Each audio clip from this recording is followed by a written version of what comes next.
Magandang hapon mga kababayan. Nandito po tayo ngayon sa Hagobiao, Mandawi City. Papunta tayong Konsolasyon.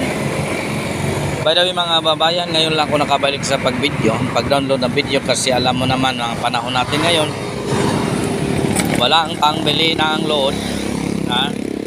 Sana kung hindi pa kayo nakasubscribe, pasubscribe naman, palike and share ang ating video para madagdagan ang ating video pag-download ng mga kababayan.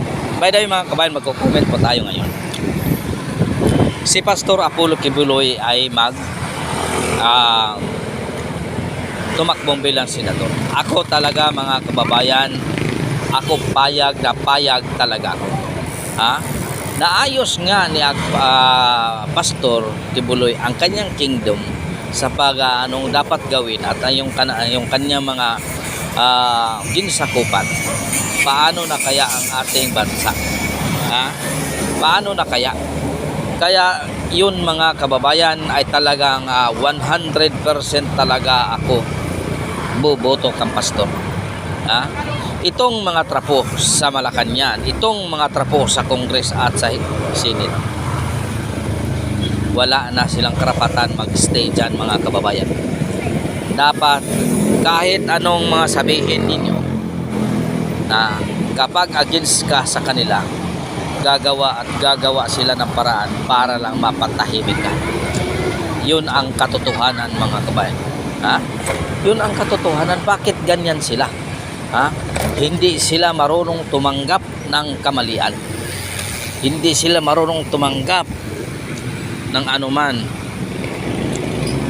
kamalian sa kanilang buhay. Bakit kaya? Tingnan mo, traffic, Konsolasyon. Ito, ang mga official dito, walang pag-iisip. Eleksyon na naman. Ito, ganito pa rin.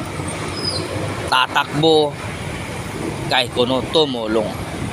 Anong plano ninyo dito? Mayor ng Konsolasyon. Wala ba kayong plano rito? To solve this kind of traffic? Ngayon, tatakbo na naman kayo.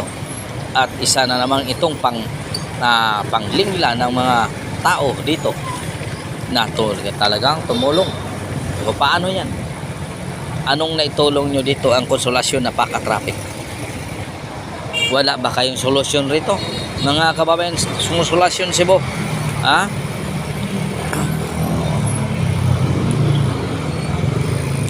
Kahit saan ito. Kahit saan ito. Manila man, dito sa Cebu, ang mga official natin walang pag-iisip.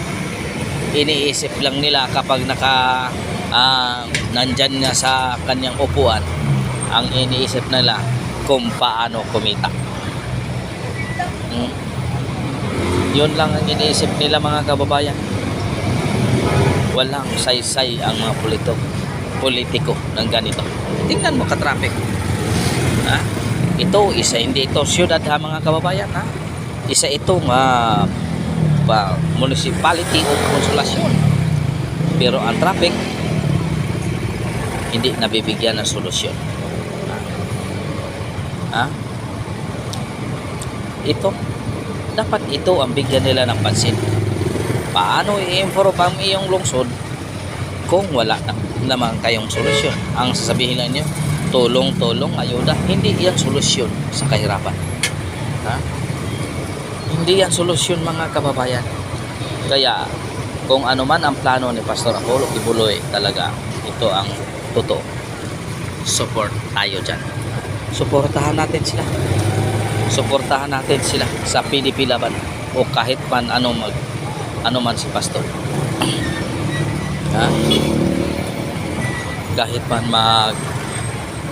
independent siya, talagang gagawin natin para maipanalo mga kababayan.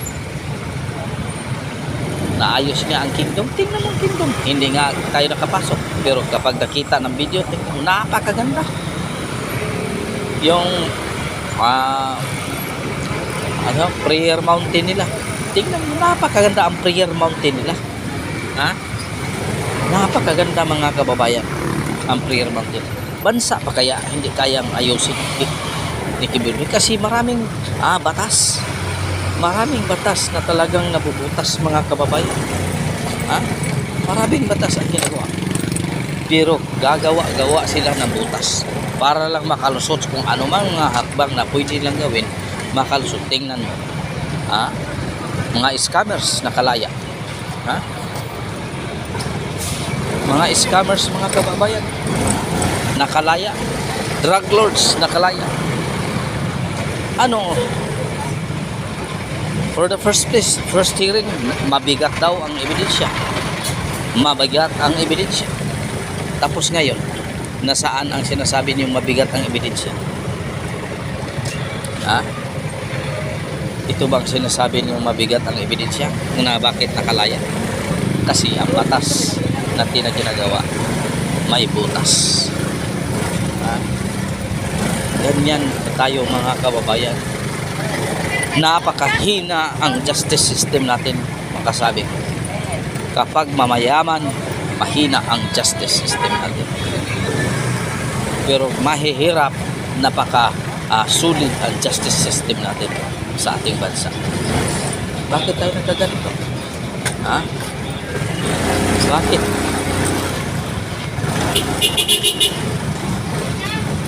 Bakit tayo?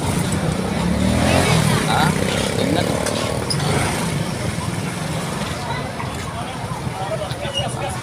Bakit ka, mga kababayan, kahit saan ka pupunta. Ha? Ito ang ating hinihintay mga kababayan.